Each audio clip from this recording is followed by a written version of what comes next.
எஃப்டிவியூஸ் எல்லாருக்கும் வணக்கம். இன்னைக்கு நம்ம ஒரு செம்மையான மலையாள படத்துடைய ரிவ்யூ பார்க்க போறோம். தொடர்ந்து நம்ம எத்தனையோ மலையாள படங்களுடைய ரிவ்யூஸ் தொடர்ந்து போட்டுட்டு இருக்கோம். ஏன்னா தமிழ் சினிமா ரசிகர்களும் தேடி தேடி போய் பார்த்துட்டு இருக்காங்க.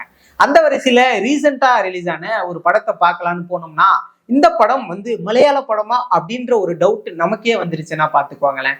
ஏன்னா இதுல நிறைய கேரக்டர்ஸ் நம்ம தமிழ் சினிமால நம்ம பார்த்து ரசிச்ச ஒரு சில முகங்கள் இருந்திருக்காங்க. அதுலயும் குறிப்பா சொல்லணும்னா 1000ல் ஒருவன் டைரக்டர் செல்வராகவன் இந்த படத்துல வில்லனா ஒரு ரோல் பண்ணியிருக்கிறாரு. அதுக்கப்புறம் இந்த ப்ளூ ஸ்டார் படத்துல அந்த காலு மேல காலை போடுன்னு செம்மையா ஒரு ஆக்டிங் கொடுத்த சாந்தனு பாக்கியராஜ் இதுலயும் ஒரு செகண்ட் கேரக்டரா ரொம்ப சூப்பரா அவருமே நடிச்சிருக்கிறாரு. அதுக்கப்புறம் அயோத்தி ஹீரோயின் அவங்க ரொம்ப அழகா இருக்கிறாங்க. ஆனா அவங்களுக்கான ஸ்கிரீன் பேஸ் கொஞ்சமா இருந்தாலுமே கூட அவங்க ரொம்ப அழகா நடிச்சிருக்கிறாங்க.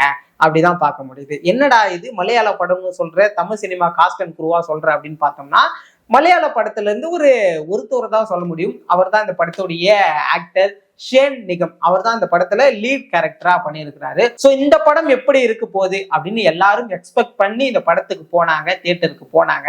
இந்த படத்துடைய ஒன்லைன் பத்தி சொல்லணும்னா, இந்த படத்துடைய டைட்டில் தான் ஆக்சுவலா இந்த படத்துடைய ஒன்லைனு. இந்த படத்துடைய டைட்டில் என்னன்னா பல்டி. பல்டி தான் இந்த படத்துடைய கதையே அப்படின்னு கேட்டோம்னா, இந்த படத்துல சாந்தனு, ஷேன் நிகன், அதுக்கப்புறம் கூட 2 ஃப்ரெண்ட்ஸ் இவங்க எல்லாம் ஒரு கபடி டீம் வச்சு கிட்டத்தட்ட ஒரு ரூம் நிறைய கோப்பைகளை அடுக்கி வச்சுக்கிட்டு இவங்க ஒரு அசைக்க முடியாத ஒரு டீமா இருக்கிறாங்க. இன்னொரு பக்கம் பார்த்தோம்னா, நம்ம செல்வராகவன் ஃபுல்லா ஒரு பண முதலாளியா பினான்ஸ் பண்ற ஒரு பெரிய ஆளா இருக்கிறாரு அந்த ஏரியால. ஆனா அவருக்கு என்ன ஆசைனா, தான் ஒரு கபடி டீம் வச்சு அந்த டீம் எப்படியாவது கப்படிக்க வச்சிடணும் அப்படின்றதுதான் நிறைய பழங்காலத்து ஆசையா இருக்குது. அதுக்கப்புறம் ஆப்போசிட்ல ஒரு செகண்ட் வில்லன் வச்சுக்கீங்களா, அவர் ஒரு டீம் வச்சிருக்கிறாரு. இப்படி 2 டீம், அதுக்கு நடுவுல இந்த 4 பேர் இருக்கிறாங்க. இவங்க 4 பேர் போய் அவங்களுக்கு கூட எப்படி கனெக்ட் ஆகுறாங்க, அதுக்கப்புறம் இந்த படம் எப்படி எல்லாம் போகுது அப்படின்றதுதான் இந்த படத்துடைய கதையே அப்படின்னு நம்ம சொல்லலாம். என்னடா இந்த படத்துடைய டைட்டில் தான் இந்த படத்தோட கதைன்னு சொல்லிட்டு இவ்வளவு சொல்றே அப்படின்னு பார்த்தோம்னா, இந்த படத்துல 2 ஹீரோஸும் நிறைய இடத்துல பல்ட்டி அடிச்சுட்டே இருப்பாங்க. ஒரு சில நேரங்கள்ல தங்களுடைய உயிரை காப்பாத்துக்கிறதுக்காக பல்ட்டி அடிப்பாங்க. ஒரு சில நேரத்துல பல உயிர்களை எடுக்கிறதுக்காகவுமே இவங்க பல்ட்டி அடிப்பாங்க. அதனாலதான் இந்த படத்துக்கு பல்ட்டின்னு வச்சிருக்காங்க. சோ பல படங்கள் நாம பார்ப்போம். இந்த படத்துக்கு எதுக்குடா பேர் வச்சானுங்க, இந்த படத்துக்கும் இதுக்கும் சம்பந்தமே இல்லை அப்படின்னு நம்ம யோசிச்சிருப்போம். ஆனா இந்த படத்துக்கு சரியான பேர் தான் வச்சிருக்கிறாங்க அப்படின்னு நம்மளால பார்க்க முடியுது. அதுக்கு அடுத்துதான் கதை கரு. இந்த கதை இது எப்படி இருக்குது, எப்படி சொல்லியிருக்காங்க அப்படின்னு பார்த்தோம்னா, தொடர்ந்து நம்ம நிறைய மலையாள படங்கள் பார்க்கிறோம். தமிழ் சினிமா ரசிகர்கள் கொண்டாடி தீர்க்கிறாங்க. ரீசெண்டா லோக்கா படம் கூட பயங்கரமான ஒரு சக்சஸ் கொடுத்தாங்க. அதுக்கு மிக முக்கியமான காரணம் நம்ம தமிழ் சினிமா ஆடியன்ஸ்னு எல்லாருக்கும் நிச்சயமா தெரியும். அப்படி இந்த படம் இருக்குமா அப்படின்னு பார்த்தோம்னா, மலையாள படம் நம்ம எதுக்கு போறோம், அங்க இருக்கக்கூடிய கதை சூப்பரா இருக்கும், டிஃப்ரெண்டா இருக்கும் அப்படின்னு தானே. ஆனா இவனுங்க எடுத்து வச்சிருக்க படமானது தொடர்ந்து ஒரு 50 வருஷமா நம்ம தமிழ் சினிமால அடிச்சு காய போட்ட ஒரு கதை இருக்குல்ல, அதுல இருந்து ஒரு 2.5 நிமிஷம் பிரிச்சு எடுத்து ஒரு கதையா உருவாக்கி இது ஒரு படம்னு வச்சிருக்காங்க. ஆனா இந்த படத்துல கதைன்னு சத்தியமா இல்லை. யாராவது இந்த படத்துடைய கதை நல்லா இருக்குதுன்னு சொன்னாங்கன்னா சத்தியமா நம்பிடாதீங்க. அதுக்கான ஒர்த்தே இல்லை இந்த படம் அப்படின்னு சொல்லலாம். ஒர்த்தே இல்லைன்ற அப்புறம் செம்மையான படம் அப்படின்னா, இந்த படத்துல ஒரே ஒரு பிளஸ் எதுனா ஆக்ஷன் சீக்வன்ஸ் சொல்லியே ஆகணும். ஏன்னா கண்டிப்பா இந்த படம் முழுக்க ஒரு 2 நிமிஷத்துக்கு தான் கொஞ்சம் ஃப்ரீயா போகும். அதுக்கப்புறம் ஆக்ஷன் ஸ்டார்ட் ஆகிடும். ஸோ படம் முழுக்க எல்லா இடத்துலயும் அடிதடி வெட்டு குத்து ஒரே இதாதான் இருக்குது. ஸோ அதுல இவங்க ரொம்ப ஒரு பிளஸ்ஸான ஒரு விஷயத்தை தான் பண்ணியிருக்காங்க அப்படின்னு நம்மளால பார்க்க முடியுது. அதுக்கு அடுத்ததும் இன்னும் கொஞ்சம் கூடுதல் பிளஸ்ஸா நம்மளால எது பார்க்க முடியுது அப்படின்னா, இந்த படத்துடைய பிஜிஎம் மியூசிக். கண்டிப்பா யார் மியூசிக் டைரக்டர்னு தெரியல, ஆனா ரொம்ப சூப்பரா போட்டிருக்காங்க. படத்துக்கு ஏத்த மாதிரி போட்டிருக்காங்க. ஆனா அது நம்ம தமிழ் சினிமா ஆடியன்ஸுக்கெல்லாம் ஒர்க் அவுட் ஆகுமான்னு தெரியல.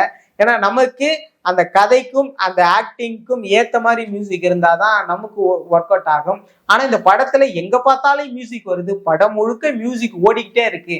அவங்க லவ் பண்ணாலும் மியூசிக் வருது, சண்டை போட்டாலும் மியூசிக் வருது, அவனுக்கு அடிச்சுக்கிட்டாலும் மியூசிக் வருது. இப்படி படம் முழுக்க எல்லா இடத்துலயுமே பேக்ரவுண்ட்ல மியூசிக் வந்துகிட்டே இருக்கு. இது எதுக்காக பண்ணாங்க இப்படின்னு ஒரு ஃபார்மேட்டை செட் பண்றாங்களா என்னன்னு நமக்கு தெரியல. சோ அது இதுல ஒரு பிளஸ்ன்னு சொன்னாலும், ஆனா எத்தனை பேருக்கு கனெக்ட் ஆகும் அப்படின்னு நிச்சயமா தெரியல. அதற்கு அடுத்துதான் இங்க தமிழ் சினிமால இருந்து போன முகங்கள்னு சொன்னேன் இல்லையா, அதுல சாந்தனு பாக்கியராஜ் எப்படி இந்த படத்துல எடுத்திருப்பாங்க அப்படின்னு பார்த்தோம்னா, ஒரு ஒரு வருஷத்துக்கு முன்னாடி ப்ளூ ஸ்டார்னு ஒரு படம் வந்தது. அதுல அசோக் செல்வனும் இவரும் 2 டியூவல் கேரக்டர் பண்ணியிருப்பாங்க.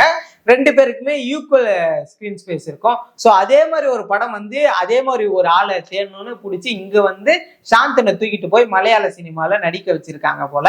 ஆனா அது வந்து பெரிய அளவுல ஒர்க் அவுட் ஆன மாதிரி தெரியல. சாந்தனு வந்து அந்த ப்ளூ ஸ்டார்ல பார்த்த மாதிரி தான் இதுல இருக்கிறாரு. அதுல கிரிக்கெட் ஆடுவாரு, இதுல கபடி ஆடுறாங்க.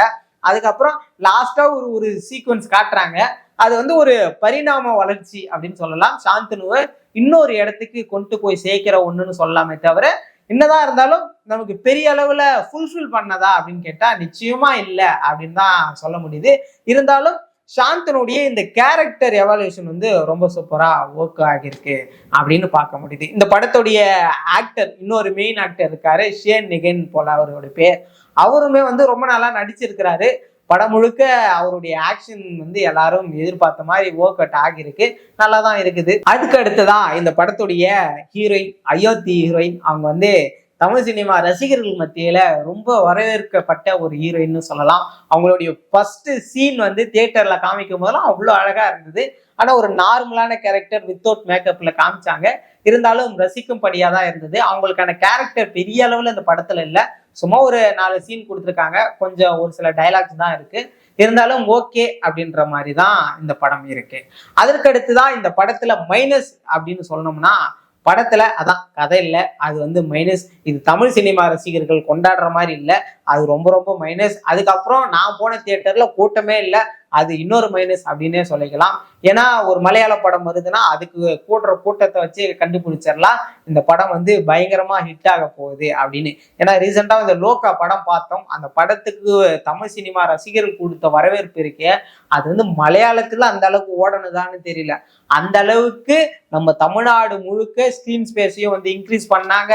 நிறைய தியேட்டர்கள்ல வந்து ரொம்ப நாள் ஓடிட்டு இருந்தது. ஸோ அந்த அளவுக்கு எல்லாரும் போய் ரசிச்சு பார்த்தாங்க. ஆனா அந்த மாதிரி ஒரு படமா இந்த படம் இல்லை அப்படின்னு தான் நம்மளால பார்க்க முடியுது.